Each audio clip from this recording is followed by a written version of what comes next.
Wielkie podziękowania dla Piotrka, który zmodyfikował moje konsole, abym mógł nagrać z nich materiał. Oryginalny Neo Geo Pocket miał ekran bez podświetlenia. Na potrzeby tego filmu ekran został wymieniony na LCD, aby mógł wam pokazać tytuły na oryginalnym sprzęcie. Przed obejrzeniem tego filmu warto zapoznać się z moim materiałem o Neo Geo CD, aby mieć szerszy kontekst. Link do filmu w opisie.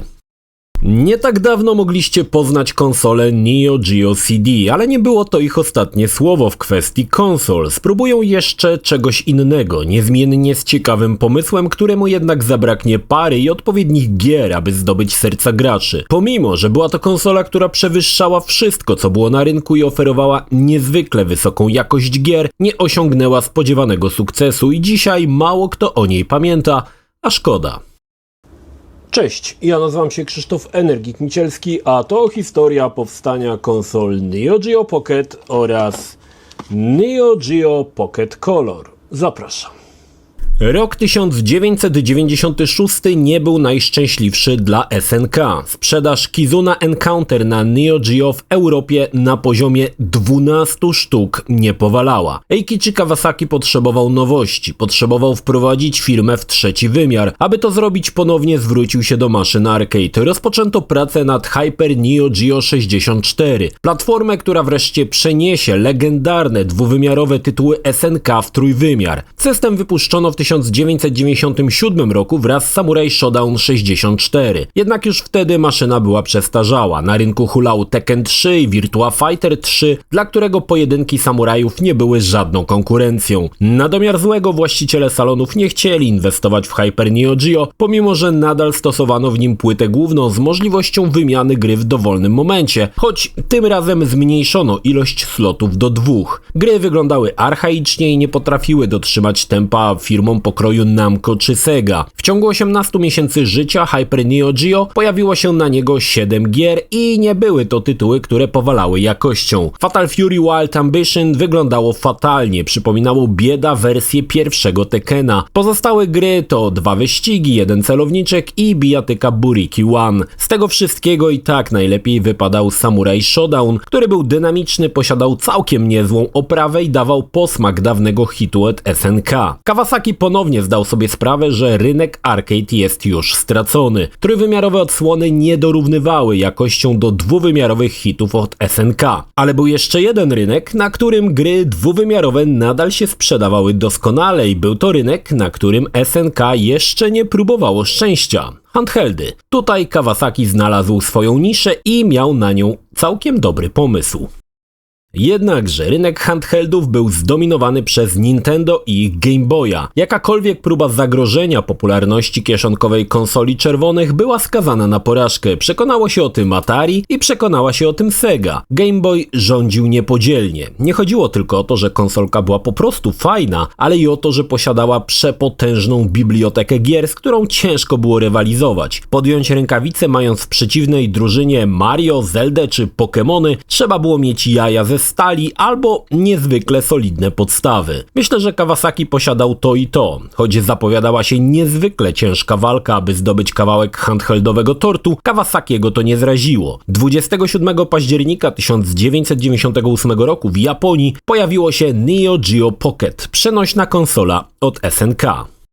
Konsola była niewielka, postanowiono iść w stronę bardziej poziomej konstrukcji niż pionowej jak Game Boy. Wypuszczono ją w 8 wariantach kolorystycznych. Sprzęt oferował ekran o przekątnej 2,7 cala, był ciekło-krystaliczny i oferował 8 odcieni szarości. Jego rozdzielczość wynosiła 160 na 152 piksele. Ważne jest to, że ekran nie posiadał backlightu, podobnie jak Game Boy. Oznaczało to, że ekran w ciemnym pomieszczeniu był po prostu niewidoczny. Miało to swoje wady i zalety. Dobrze się grało w pełnym słońcu, no ale źle w ciemnym pokoju, coś za coś. Po lewej stronie konsoli znalazł się przycisk Power, poniżej grzybek i głośnik. Po prawej stronie przycisk Option, jak i przyciski A i B. Na dole konsoli znalazło się pokrętło głośności, pokrętło kontrastu, jak i wejście na słuchawki. Z góry umieszczono złącze Extended służące do rozszerzeń. Z tyłu znajdowało się wejście na kartridże, które miały pojemność do 4 MB.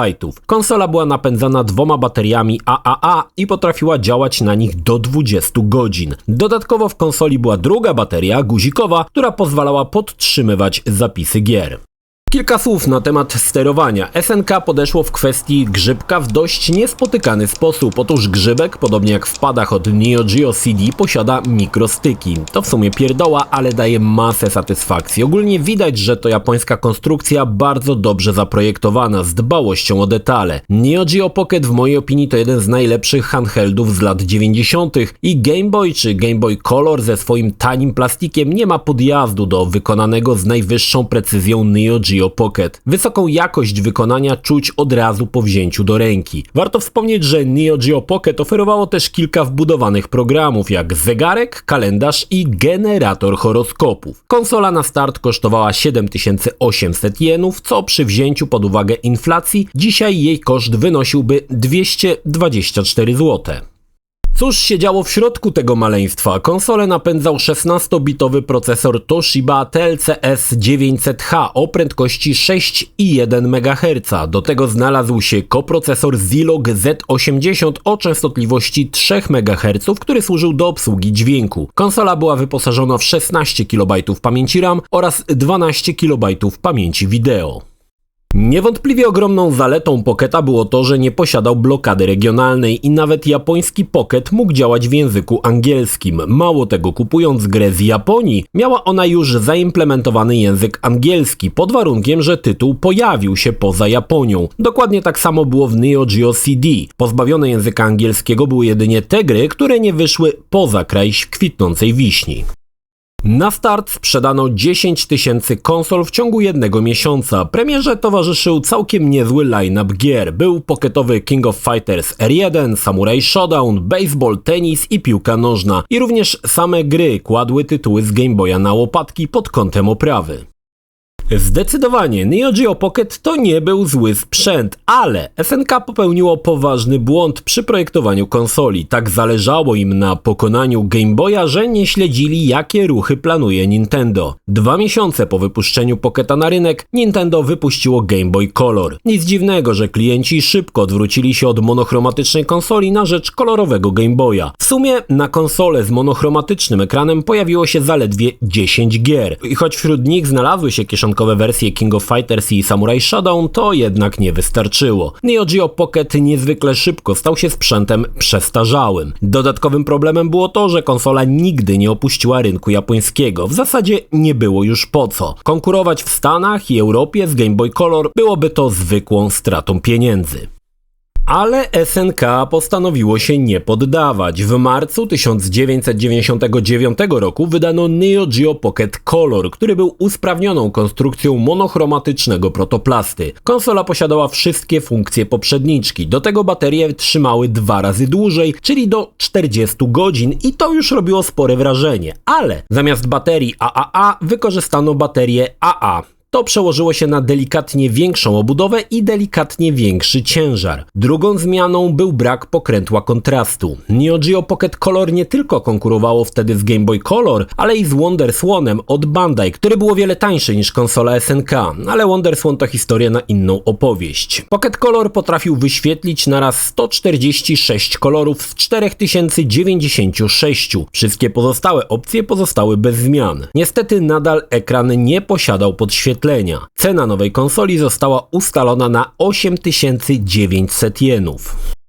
Tym razem konsolę postanowiono wprowadzić na rynek amerykański i tutaj SNK się nie popisało. W sklepach brakowało sprzętu, a sprzedawcy w zasadzie nie wiedzieli nic o Pockecie, bo SNK postanowiło promować konsolkę jedynie w internecie. Cyrk na kółkach. W Ameryce konsola kosztowała $69,95, czyli cena była niezła. Pomimo kulawego marketingu sprzedano w ciągu 2 miesięcy 25 000 konsol i był to całkiem niezły wynik, patrząc jakie numery SNK wywijało. Neo Geo Pocket Color towarzyszył ponownie bardzo dobry line-up gier. King of Fighters R2, Samurai Showdown 2, Fatal Fury, Metal Slug były to naprawdę mocarne tytuły i na malutkim kolorowym ekranie wyglądały fenomenalnie. SNK jednak na tym nie poprzestało. Pojawił się pocketowy Sonic, co było nie lada wydarzeniem i ta jedna gra zeszła w 110 000 kopii, co też było bardzo dobrym wynikiem. Gra była na tyle popularna, że SNK szybko zrobiło bundla z Soniciem i jeszcze bardziej bardziej podbijając sprzedaż konsol. Przez kolejny rok SNK atakowało niezłymi tytułami. Kolejny Metal Slug, Last Blade, Cool Border to naprawdę fantastyczne gry i choć biblioteka była o wiele skromniejsza niż ta na Game Boya, to w zasadzie nie było tutaj krapów, a same perełki. SNK wyciągnęło wnioski z kiepskiej promocji w Stanach i w Europie w październiku 1999 roku, gdy konsola miała swoją premierę, ruszono z normalną kampanią promocyjną. Przełożyło się to na sprzedaż. W Wielkiej Brytanii zeszło 100 000 pudełek ze sprzętem. Cena w Wielkiej Brytanii za Pocket Color wynosiła 59 funtów i 99 pensów. Niestety, poza UK konsola nie sprzedawała się wcale, bo albo jej nie było, albo ponownie przycięto koszty marketingu, licząc, że Pocket sam się obroni. Nie obronił się. Niestety w tamtym czasie w samym SNK było też dużo problemów. Nad SNK Japan sprawowało pieczę SNK of America, a niechęć obu oddziałów do współpracy nie była niczym nowym. SNK powoli, acz nieubłaganie podążało ku zagładzie, choć nie było to jeszcze widoczne. Pocket Color w Ameryce zdobył dla siebie 2% rynku handheldów. Mało, ale wciąż było to opłacalne i dawało przestrzeń do walki. Zanim jednak nastąpiło trzęsienie ziemi, SNK miało wielkie plany, które wyprzedzały konkurencję o lata. Neo Geo Pocket Color miało doczekać się dodatku w formie MP3, która zamieniałaby konsolę w przenośny odtwarzacz w muzyki. Było to w roku 2000, na długo zanim na ten sam pomysł wpadło Nintendo. Niestety nic nie mogło powstrzymać nadchodzącego końca. W czerwcu 2000 roku SNK zostało wykupione przez Aruzę, które wycofało SNK z międzynarodowej mapy. Pocket stał się platformą dla cyfrowych automatów pachinko i jednorękich bandytów. Wydawano tego sporo, ale były to już przedśmiertne drgawki. O dawnej jakości gier można było zapomnieć. Maszyny slotowe były typową próbą wyciśnięcia pieniędzy z czegoś, co już i tak było skazane na porażkę. Nowy King of Fighters 2001 na maszyny arcade zlecono zewnętrznym deweloperom i SNK nie miało w tej kwestii zbyt wiele do powiedzenia. Na domiar złego było jeszcze Bandai ze swoim WonderSwanem, o wiele tańszym i z bardziej rozbudowaną biblioteką gier. To doprowadziło do sytuacji, gdy SNK sprzedawało 3000 Pocketów na miesiąc i była to śmieszna liczba. Niezwykle wysoko oceniany Facelay, który był strategią turową z wielkimi robotami, nie pojawił się nawet na rynku amerykańskim. Mało tego, wszystko było gotowe do jego wydania, ale SNK zdecydowało recyklingować karty i odpuścić. Pewnie i tak niewiele by to zmieniło, no ale z drugiej strony i tak szkoda. SNK zbliżało się do marnego końca. Powodów nie trzeba było szukać daleko. Po części sporym problemem było Aruze, które po prostu wykorzystywało znane i lubiane marki SNK do robienia maszyn pachinko. To doprowadziło do tego, że z firmy odszedł Kawasaki, który wraz z 5 pracownikami założył Brizasoft. Aruze niedługo po tym zamknęło oddziały w Japonii i w Ameryce. SNK w zasadzie przestało istnieć. Jednakże właściciele akcji SNK złożyli pozew zbiorowy przeciwko Aruze, zarzucając niegospodarność marką. Widząc to, Aruze postanowiło ogłosić bankructwo SNK. Co ciekawe, prawa do części marek sprzedano firmie Brizasoft, więc wszystko wróciło do Kawasakiego. 21 marca 2001 roku SNK ogłosiło upadek, żegnając się z fanami na swojej stronie wymowną grafiką. Brizasoft pod wodzą Kawasakiego jednak się nie poddało. Pojawiły się kolejne odsłony King of Fighters 2001 i 2002. Z pomocą przyszedł koreański deweloper Mega Enterprise i wspólnie wypuszczono również Metal Slug 4, ale była to najsłabsza odsłona serii. Było kiepsko, ale SNK zdawało się być niezniszczalne. Kawasaki niedługo po bankructwie SNK założył jeszcze jedną firmę, Playmore. Tam poodzyskiwał resztę marek, a w końcu Playmore wchłonęło Brizasoft. Stare SNK wróciło ponownie, jedynie czego brakowało to nazwy, ale do czasu. Co ciekawe, Kawasaki zemści się na Aruze i ich poczynaniach. Ci wciąż radośnie wykorzystywali postacie z gier SNK w swoich maszynach pachinko, ale wykorzystanie ich nie było za zgodą Playmore, które było już wtedy prawnym właścicielem marek. Jak się domyślacie, szybko złożony został pozew opiewający na $58,5 miliona. Sąd przychylił się do pozwu Playmore i potwierdził nielegalne wykorzystywanie znaków towarowych przez Aruzę. Niedługo później Playmore otworzyło ponownie swoje biura w Ameryce i pojawiły się nowe gry i to nie byle jakie. SVC Chaos, SNK vs Capcom, Metal Slug 5 czy Samurai Shodown 5. 7 lipca 2003 roku ogłoszono powstanie nowej firmy, SNK Playmore, które istnieje do dziś i do dzisiaj produkuje fantastyczne gry. Ale wróćmy do tematu. Neo Geo Pocket Color, choć miało zadatki na bycie naprawdę świetną konsolą, niestety nie dało rady wytrzymać konkurencji z Nintendo. Choć Game Boy Color był gorszy niemal pod każdym względem, to nie pomogło. Na system łącznie pojawiły się 82 gry i choć wydaje się to niewielką liczbą, to mamy tutaj kilka naprawdę porządnych, przenośnych hitów i trzeba powiedzieć jedno. Gry od SNK były niezwykle wysokiej jakości, na tyle, że nawet dziś większość z nich jest w stanie się obronić. Zanim jednak zanurzymy się w dość skromną bibliotekę tytułów z Neo Geo Pocket, trzeba coś wyjaśnić. Gry były dalekie od ich pierwowzorów na dużej konsoli. Zazwyczaj były w stylu Super Deformed i trzeba było się na to przygotować. Szczególnie bijatyki wyglądały, dziwnie, ale wciąż wszystko, za co kochaliście Samurai Showdown czy King of Fighters, nadal tam jest, tylko w miniaturowej wersji. Również Metal Slug był bardziej uproszczony pod względem oprawy, ale był to nadal Metal Slug, choć miejscami bardziej przypominał rozgrywkę z Erika Dangerousa niż tradycyjne run and gun. Ale w co można zagrać na przenośnym Neo Geo? Zacznijmy od tego, że na Pocketa wydawała Sega, więc mamy Sonic the Hedgehog Pocket Adventure, gry, której nie trzeba nikomu przedstawiać. Absolutnie fantastyczna i szybka platformówka, która szturmem podbiła serca graczy na konsolach Segi. Tutaj w mniejszej formie, ale nadal świetnej. SNK nie zapomniało o swojej bazie fanów, dla nich pojawiło się sporo gier opartych o bijatyki 2D, jednak nie wszystkie były mordoklepkami. I tutaj warto zaznaczyć SNK vs Capcom Card Fighters Clash. To karcianka bazująca na grze SNK vs Capcom. Wypadło to bardzo dobrze, jeśli ktoś lubi karcianki. Gra posiada fantastycznie rysowane grafiki i ciekawy system rozgrywki. Przez wielu tytuł uważany za najlepszą grę na konsoli. Oczywiście samych bijatyk nie zabrakło. SNK vs Capcom Match of the Millennium to dobrze znana bijatyka upchnięta na malutkim ekranie. Oprócz tego King of Fighters R1 i R2, dwie części Samurai Showdown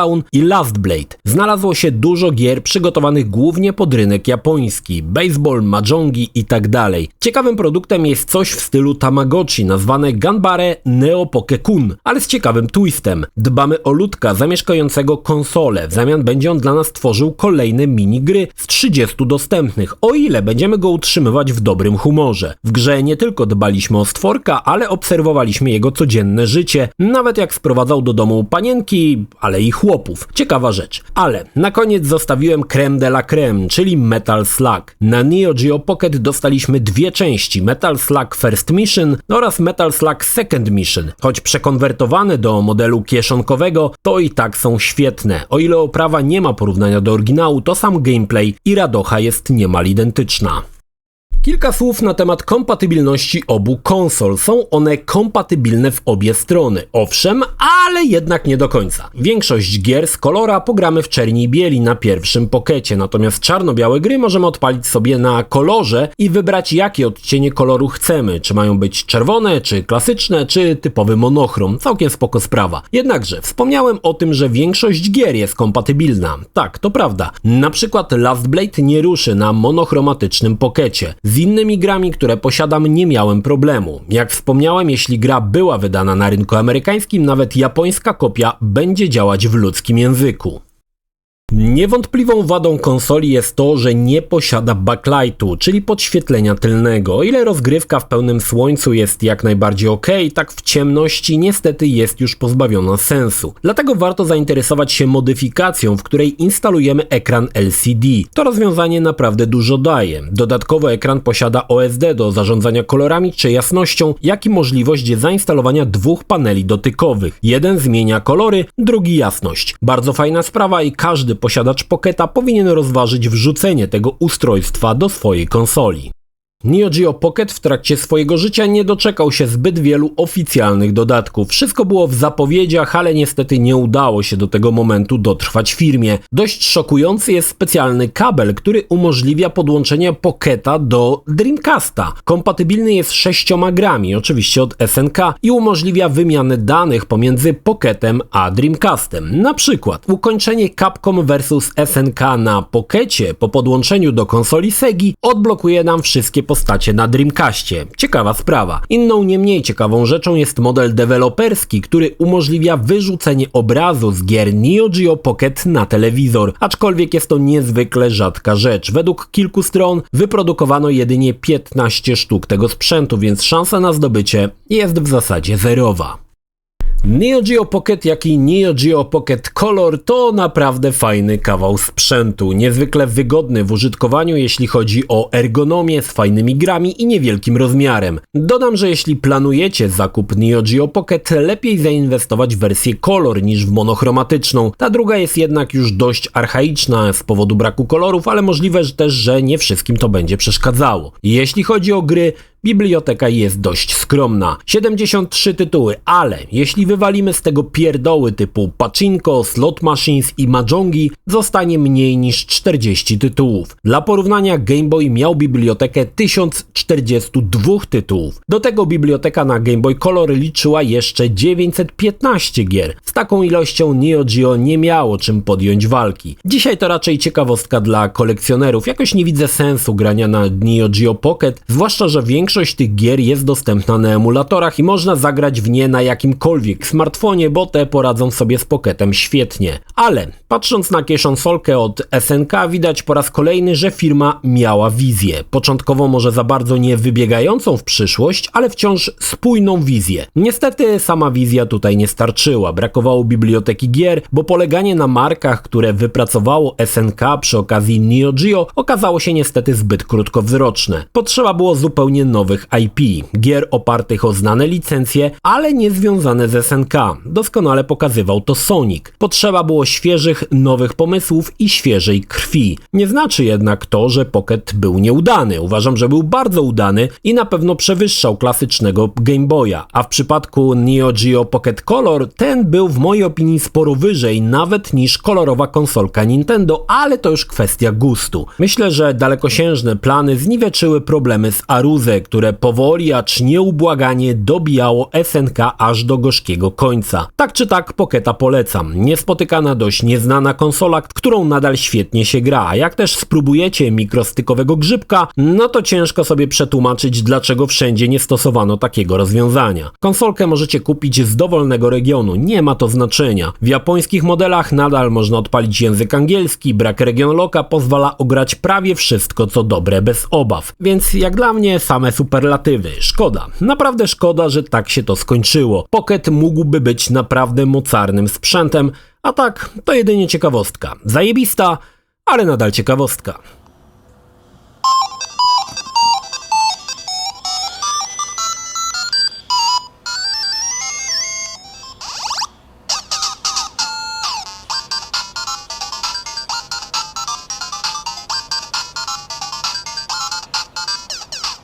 Jeśli film Ci się podobał, zachęcam do subskrybowania lub wsparcia mojego kanału na portalu patronite.pl. Film o podobnej tematyce znajdziesz tutaj, natomiast z drugiej strony znajdziesz film wygenerowany przez platformę YouTube. Zachęcam również do odwiedzenia moich social mediów, grupy Energikowcy na Facebooku oraz serwera Discord. Linki jak zwykle w opisie.